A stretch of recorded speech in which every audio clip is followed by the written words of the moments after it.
Alguien me dijo, ¿usted es teólogo de liberación? No, se necesita mucho estudio. ¿Es comunista? Tampoco. Tampoco. Y entonces, ¿qué es usted? ¿Explotador? No. De cosas tuve una vez como José Martí, una pequeña sastrería, pero en mi sastrería no se hablaba, sino a veces gente ociosa ahí, hablar todos los días de partidos de fútbol, del Junior, que si la mafia del deporte, que gente que hablaba que bueno, tantas cosas que en verdad nunca me han interesado. Y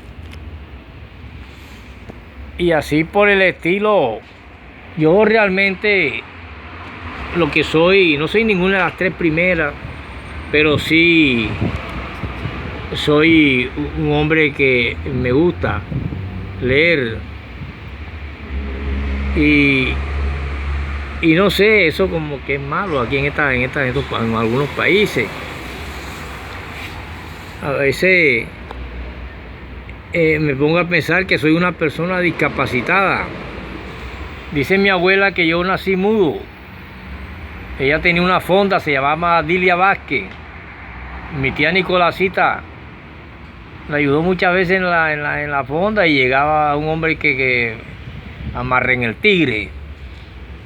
Perdón, Martín Lobo en los carnavales y tiraba una boa y Enriquetica y ella se privaban. Pero es Nicolásita Vargas quien me paga mi primer estudio de contabilista, estando en Nueva York. Ella es una de las primeras ciudadanas de aquí de la América Latina, colombiana, que llegó a Estados Unidos allá en el año 60 y pico.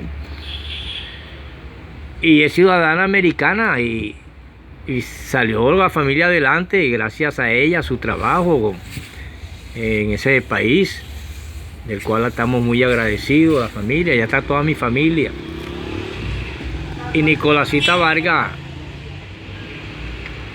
dice que mi abuela Dilia vendía unos calderos de arroz de lisa con bollo y yuca, que eso es lo que nos gusta a nosotros. A mí no me gusta estar aquí. Yo he estado en hoteles 5 estrellas aquí, en los mejores hoteles donde se hospedan presidentes y hoteles. Como dijo una vez, Ernesto Samper no le gustaba venir a ningún hotel 5 estrellas aquí en Barranquilla.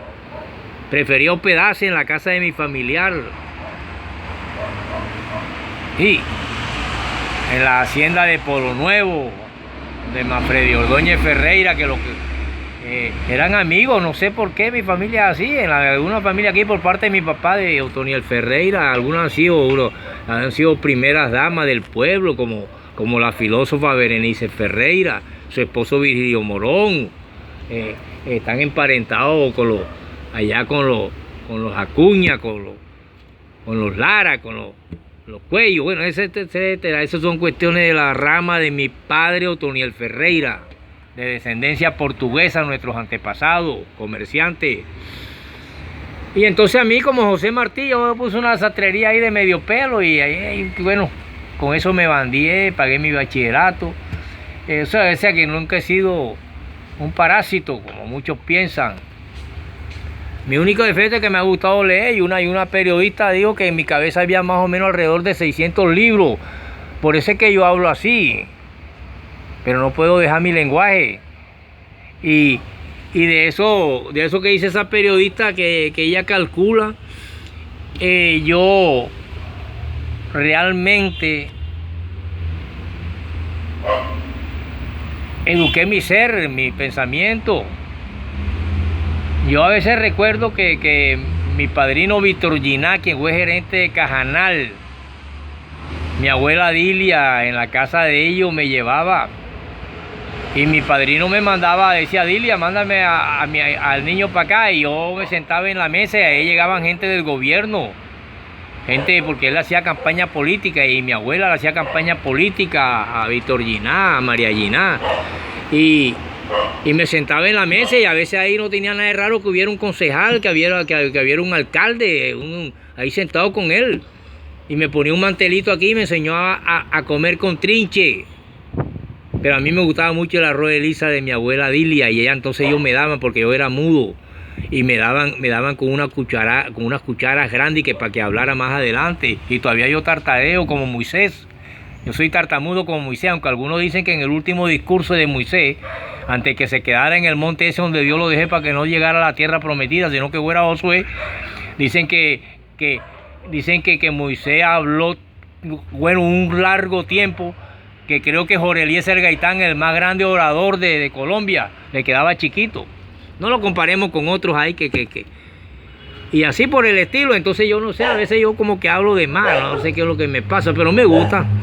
Entonces calculó la periodista que en mi cabeza habían alrededor de 600 libros y a veces me pongo a pensar, bueno, hay tipos que van a la Universidad de Harvard, de la Lumumba, de la Sorbona de París, cogen una carrera, pero yo sé que tú en una carrera, sea aquí en Colombia, en cualquier parte, en la carrera, no te mandan a leer más de 25 libros en tu carrera profesional. Tienes que ser un autodidacta y estar enviciado en el libro para que ya tú te des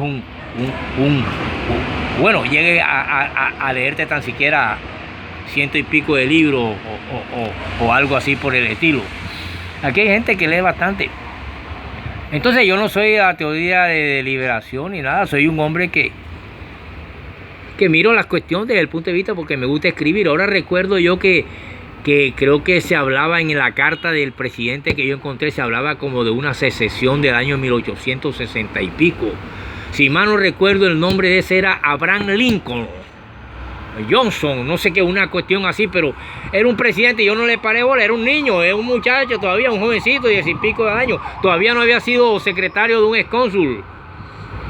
Cuando yo ese libro viejo que alguien me regaló de Jan Londo, creo que se llamaba La Peste Escarlata, ese libro, y ahí encontré, yo en un libro de eso encontré esa carta, y yo esa carta de ese presidente, creo que ahí hablaba que él quería como ayudar a los negros, pero como hayan sido muy racistas, creo que hasta lo mataron por eso, creo que eso le llamaban abolición de la esclavitud.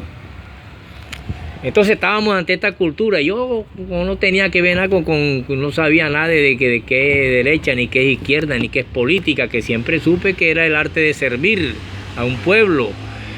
Y yo lo cogí, a ese presidente lo mandé en una báscula y lo pesé como se pesan la chatarra aquí en la...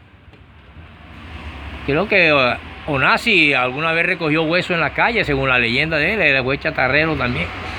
Entonces no me avergüenza nada de esa vaina, todo eso es trabajo. Eso es trabajo. Bueno, gracias a Dios me formé y todavía tartadeo y me gusta tartadear cuando estoy hablando en público. Cuando utilizo las técnicas del arte de hablar en público de Carnegie. Después continuaremos porque estoy trabajando y estoy un poco cansado, pero quería dar esta pequeña clase para la próxima.